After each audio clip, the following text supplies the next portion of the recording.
Have you ever had one of those moments when life feels ordinary, gray, routine, almost predictable, and then suddenly something happens that changes everything? That's what happened to me the night I first saw Sophia Miller. At that time, my life was simple. Too simple, maybe.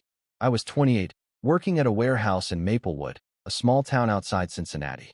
My apartment sat above a laundromat, the kind of place where the floorboards groaned with every step and the radiator coughed more than it heated. I didn't complain. I had chosen this life, even if no one around me understood why. But I'll explain that later. On a warm summer evening, I got invited to a small wedding reception. Honestly, I almost didn't go.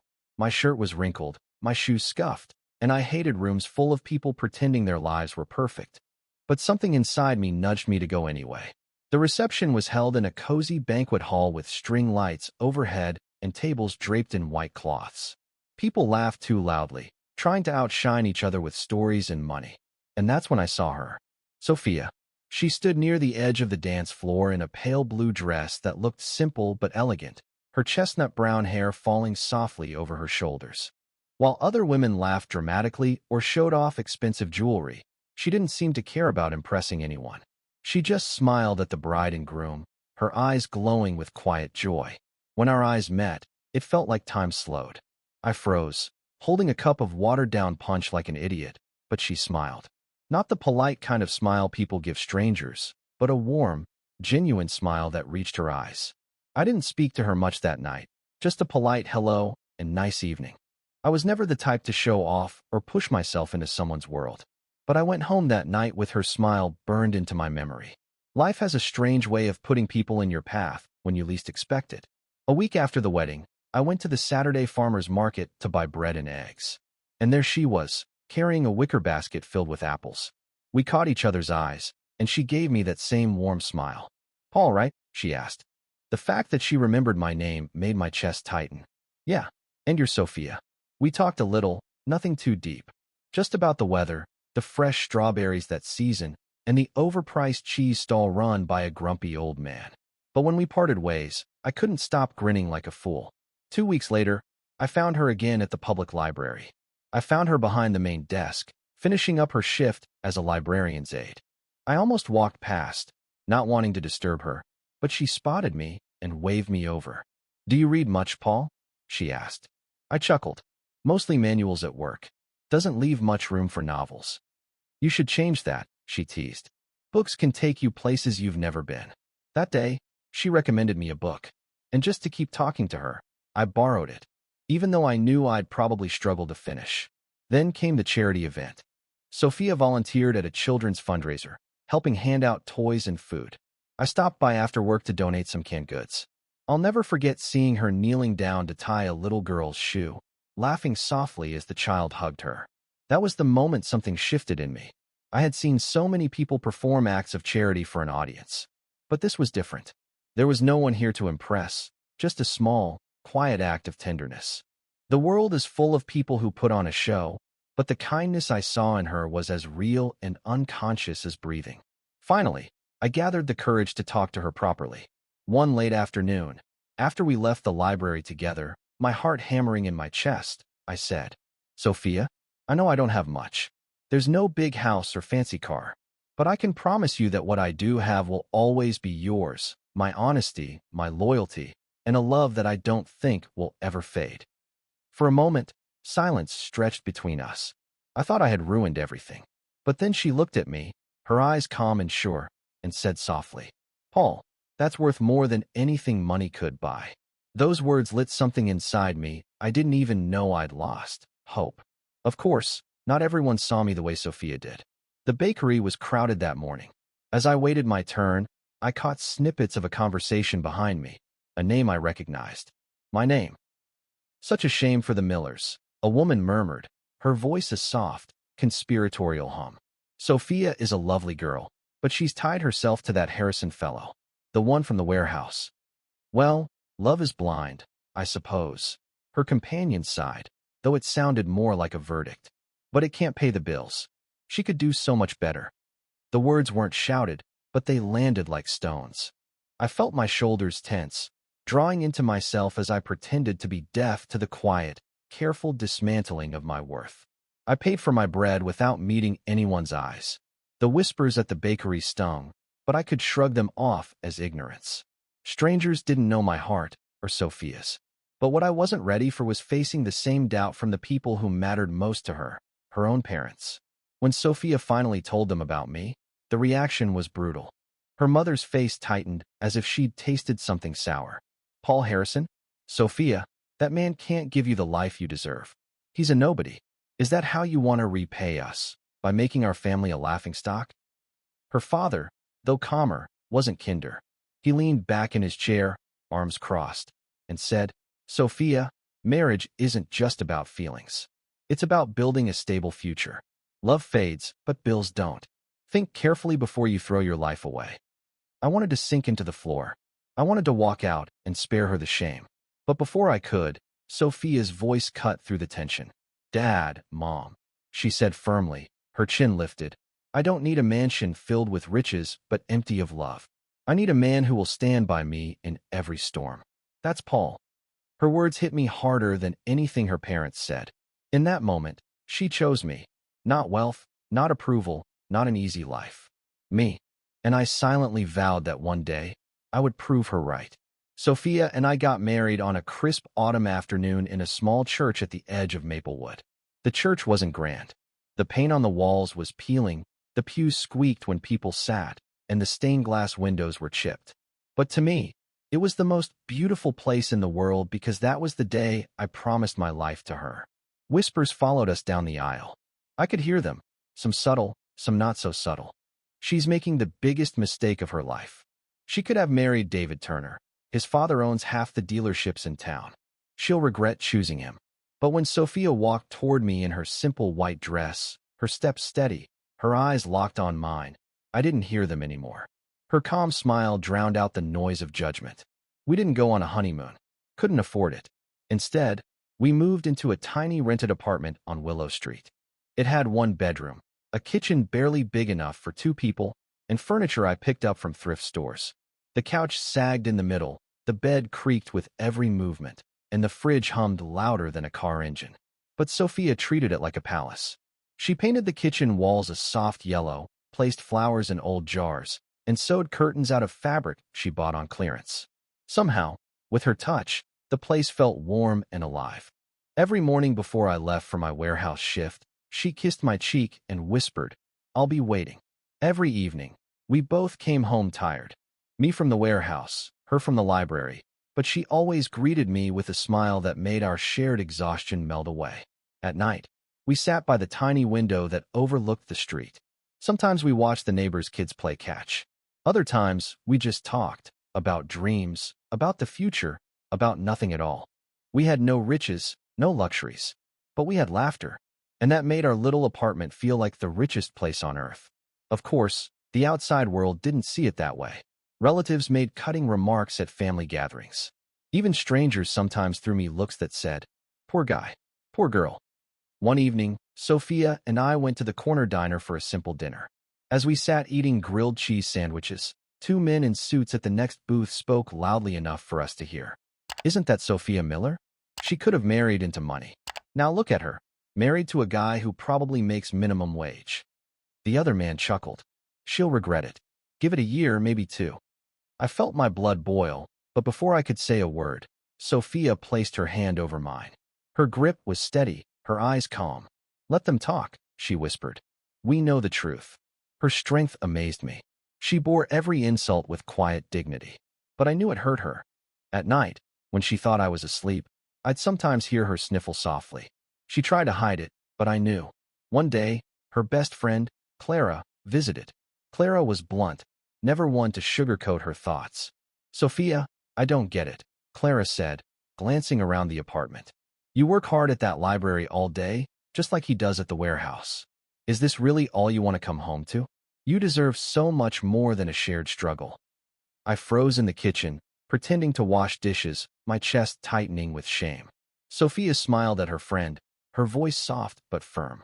He gives me love, Clara. Real love. Isn't that worth more than anything money can buy? Clara sighed, shaking her head. I just don't want you to regret this someday. But Sophia didn't flinch. She believed in me when no one else did. Her faith in me was my anchor.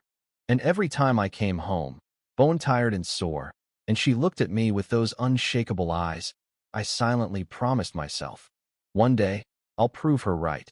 The world will see. But there was something Sophia didn't know. Something I carried deep inside me like a shadow. The truth was, I wasn't who the world thought I was. I had been born into wealth. My family owned a vast business empire, real estate, manufacturing, investments. When my father passed away, I inherited everything, $12 million and the position of CEO. But I walked away. Why? Because I'd seen how money poisoned people. Friends who weren't really friends. Women who loved the lifestyle, not me. Relatives who suddenly cared when they needed a loan. I didn't want to live in a world where my worth was measured in dollar signs. I wanted to know if someone could love me when I had nothing. So I left it all behind. I disappeared, choosing a modest life in Maplewood, working at a warehouse, living above a laundromat. And that's when I met Sophia, the one person who saw me for who I was, not what I owned. But I never told her. Not yet. Some nights, when she was asleep, I'd sit by the window, staring out at the street, wrestling with guilt. Should I tell her? Would she think I deceived her? Would she feel betrayed? She'd sometimes wake up and find me there. "Paul, what's on your mind?" She'd ask, her voice soft with sleep. "Nothing important," I'd whisper, kissing her forehead. "Go back to sleep." But inside, the secret weighed on me heavier than any warehouse box I ever lifted. And I knew, sooner or later, it would come out. That winter nearly broke us. The old heater in our apartment coughed its last breath sometime in late December. The landlord promised to fix it, but weeks passed, and nothing changed. We wrapped ourselves in layers of blankets at night, our breath visible in the icy air. One evening, I came home from work to find Sophia curled up on the couch, shivering under two blankets. Her hands were raw from the cold, yet she still managed a weak smile when I walked in. "You should have gone to your parents' house for a while," I said, setting down my bag. "And leave you here alone? Never." Her voice was soft, but firm. She would rather freeze with me than be warm without me. That night, as she slept, I lay awake staring at the cracked ceiling, guilt gnawing at me. I could end this suffering in a single phone call. I could open the accounts, claim the fortune, move us into a home where she'd never have to shiver again. But I stayed silent. Because once the truth came out, there would be no turning back. A week later, the breaking point arrived. I woke up one night and found Sophia's side of the bed empty. Panic surged through me until I heard quiet sobs coming from the kitchen. I walked in to see her sitting at the table, her hands wrapped around a mug of lukewarm tea. Tears streaked her face. "Sophia," I whispered, kneeling beside her. "What's wrong?" She shook her head quickly, forcing a smile. "It's nothing. I just wish things were easier for you." Her words stabbed me deeper than any insult the world had ever thrown. Even in her own suffering, she worried about me. I grabbed her hands, rough from washing dishes in cold water, and held them against my lips. "One day," I promised her, "this will all make sense. Trust me." Her eyes searched mine, full of confusion, but also faith. She nodded slowly. "I trust you, Paul. Always." And that trust, her blind, unshakable trust, was both my greatest comfort and my heaviest burden. The rumors started in spring as small, curious whispers. Clara mentioned over coffee that Mrs. Gable swore she saw me getting into a sleek black car downtown, long after my shift would have ended. Then our neighbor, Mr. Henderson, pulled Sophia aside while she was gardening, telling her he'd spotted me heading into the monolithic glass tower of the city's financial district, a place no warehouse worker had any business being. At first, Sophia laughed them off. "Another cruel joke," she told Clara when her friend confronted her. But the whispers didn't stop. "Are you sure you know who you married?" Clara asked one morning, her brows knitted. "Yes," Sophia said firmly, her voice steady. "I know his heart, and that's enough." Her faith never wavered. Mine, though, was tested. The letters from my family's lawyers had become more urgent, demanding my presence to prevent a hostile takeover of the company I had left behind. Each trip into the city for a clandestine meeting with my legal team felt like a betrayal, leaving a weight of guilt that grew heavier each time I returned home to her. She asked questions, but never pushed. She trusted me blindly, even when I didn't deserve it. And I knew the day was coming when the truth would no longer stay hidden. The truth came out at a community charity gala. I hadn't planned on going, but an old associate insisted. Sophia thought it was just a local fundraiser. She wore a modest navy dress and a cardigan, simple yet beautiful as always. But when we stepped into the grand hall, her steps faltered. The chandeliers sparkled, the room buzzed with the city's wealthiest men and women, and to my horror, they all recognized me. "Mr. Harrison," one businessman exclaimed, rushing over with a wide smile. "It's been too long. The board has been waiting for your input." Sophia froze, her eyes darting between me and the man. "Board? Input?" she whispered. "Paul, who are you?" I pulled her aside, my heart pounding. "Sophia, there are parts of my life I never told you. Not because I didn't trust you, but because I wanted to protect you from judgment. Tonight, I can't hide it anymore." Her hands trembled in mine. "What are you saying?" I swallowed hard, the weight of years pressing on me. "I'm not the poor warehouse worker people think I am. I'm the heir to the Harrison family business. I inherited millions when my father died. But I walked away from it all because I needed to know if someone could love me when I had nothing." Her lips parted, her breath catching. "All this time?" "Yes," I said, my voice breaking. "And you proved it. You loved me for me, not for what I had. Sophia, everything I own is ours now." Tears streamed down her face as the truth sank in. Around us, whispers spread. The poor man everyone pitied was suddenly revealed as one of the wealthiest in the room. And for the first time, the world saw her choice not as foolish, but as extraordinary. Life changed overnight. We left the cold apartment on Willow Street for a stone house nestled by a creek, the kind with wide windows that bathed the rooms in morning light. Sophia immediately filled the garden she'd always dreamed of with lavender and climbing roses. Her hands, once chapped by cold water, were now stained with the rich soil of her garden. But even with wealth, Sophia remained herself. She decorated not with diamonds or gold, but with warmth and kindness. Our home was filled with laughter, not luxury. Her parents, once doubtful, now looked at me with awe and gratitude. One evening, her father admitted quietly, "You chose wisely, Sophia. Not because Paul is wealthy, but because he's a man of honor. We were blinded by money. You saw with your heart." The neighbors who once mocked us fell silent. Some even envied us. But Sophia never cared for their approval. What mattered was us. Every night, as we lay together, I whispered, "Sophia, I would choose you again, even if I had nothing." And she always whispered back, "And I would choose you again, even if you lost everything." Our story spread, first as whispers, then as headlines. People spoke of Sophia as a woman of rare faith, and of me as a man who proved that true wealth means nothing without love. And so, our journey became a living reminder to everyone. The greatest treasure is not money, not mansions, not power. The greatest treasure is love that survives every storm. Thank you for staying with me until the very end of this story. If Sophia and I have touched your heart, don't forget to like, share, and subscribe for more stories.